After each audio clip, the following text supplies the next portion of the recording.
Isso tudo começou quando eu entrei pra internet e eu vou criar conteúdo, falei pra minha família, sobre casos criminais, sobre essa questão de investigação. Eu fazia direito, então eu sempre li e estudava muito sobre isso, até hoje estudo muito, então era uma coisa que eu sempre me interessei. E falei, então esse vai ser meu conteúdo. E aí eu comecei a montar um cenário no meu quarto, com vários livros e cartazes de filmes que remetiam a esses casos para poder gravar ali e ter um fundo. E aí teve um dia que eu cheguei em casa e tirei de uma caixa um tabuleiro Ouija. E aí quando a minha mãe olhou aquilo, ela falou, não acredito que você fez isso. Aí eu falei, mas por quê? E eu vi ela começando a ficar tão nervosa, parecia que ela tinha alguma coisa, que eu não sabia ainda, e que ela precisava me contar de alguma maneira, que ela ainda não tinha expressado aquilo, porque ela ficou muito assustada, ela não queria que eu tivesse mexido naquilo de jeito nenhum. Por mais que eu não tivesse jogado e mexido de fato, né, só comprado. E aí ela sentou comigo e conversou, e ela contou esse relato que ela lembra muito bem, como se tivesse acontecido ontem, assim, e já faz mais de 30 anos. A minha mãe tinha 15 anos na época, e ela foi pra uma casa de uma amiga com outras 4 meninas, e elas iam, tipo, fazer aquelas noites de pijama e tudo mais. E aí na casa dessa menina, era um casarão bem grande assim, ela tinha guardado um tabuleiro Ouija, que era dos antepassados dela. E aí elas eram tudo novinhas, por que não jogar, né? Então a minha mãe conta que elas sentaram assim numa roda na sala, tinha várias velas assim, e aí elas deram as mãos, aquele ritual todo, como é que se joga o Ouija, colocaram... Fica em círculo, se dá... Vou perguntar isso agora. Elas sentaram em círculo com as velas, e aí a partir do momento que dá as mãos, você não pode soltar, até que, se caso você se comunique com algum espírito, você deu um fim, tipo, agora eu vou parar de jogar, e você solta a mão. Caso você solte a mão antes, e enquanto você está se comunicando com algum espírito, ele pode, tipo, colocar aquela energia em você. E elas fizeram isso, colocaram o tabuleiro no chão, e aí todas colocaram as mãos assim, né, o dedo. E aí a minha mãe não lembra direito exatamente o que elas foram perguntando, mas em um certo momento, a pecinha, o triângulozinho, começou a se mexer. E aí foi aquele negócio, quem que mexeu? Quem que tá brincando? Quem que tá querendo assustar? E aí ninguém sabia o que falava, porque tava todas elas em choque. E todas elas, não fui eu, então ok, tem alguma coisa acontecendo. Até que uma delas, a menina da casa, dona da casa, falou, gente, as respostas tá parecendo muito coisas que o meu vô, que faleceu, sabia sobre mim. E aí as respostas eram tipo assim, eu conheço você, a menina, eu morei nessa casa, e eu conheço a fulana, a mãe dela. Então a menina olhou pras meninas e falou assim pra minha mãe, é meu vô que tá aqui. E aí parece que depois disso todas ficaram muito assustadas e soltaram as mãos, tipo, não se importaram com as regras.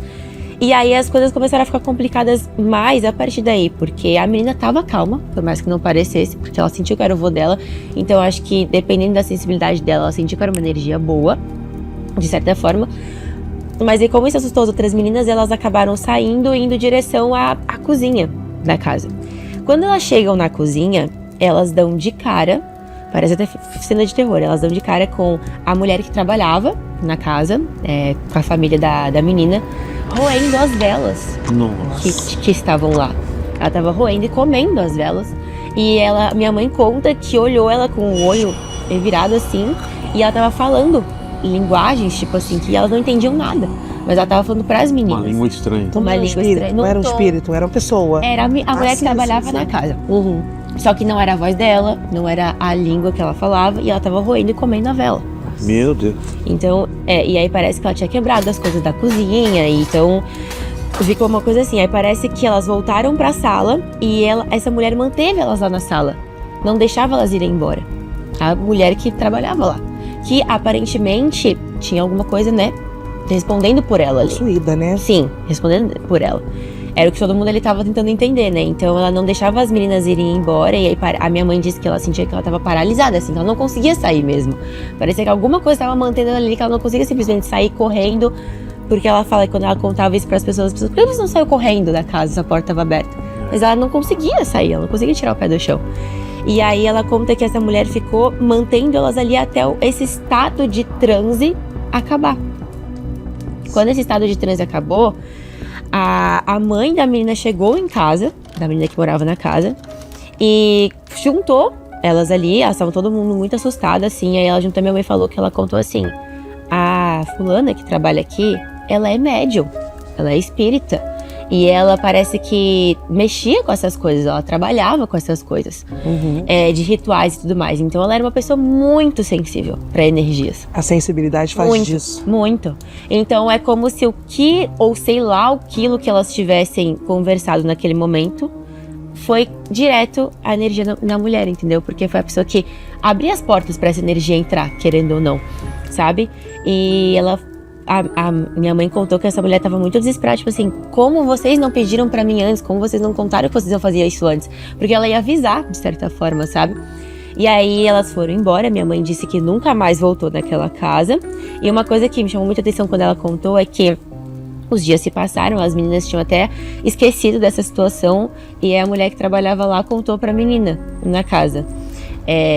Olha, não era eu naquele dia, eu sei que não era eu, e isso já aconteceu outras vezes, ela já recebeu outros espíritos dentro dela, então ela sabia lidar com aquilo, e que não era a intenção dela assustar, mas que não era ela que estava controlando o corpo dela, e que ela pediu pra que nunca mais mexesse com aquelas coisas, que a menina nunca mais mexesse com aquelas coisas. De alguma forma entrou, né? Exatamente. Ela viu você trazendo a tábua. Aí ela, eu acho que levantou. Claro, passou ela tudo- lembrou do trauma, assim, passou sabe? tudo na cabeça dela. Ela lembrou do trauma dela, teve que me contar. E assim, na minha opinião, a minha mãe nunca contou isso pra ninguém, a não ser pra mãe dela e as pessoas próximas daquela época, porque é muito 8 ou 80. Ou você, independente da sua religião, da sua crença, acredita, Exatamente. ou você não acredita e acha que é só em filme de terror.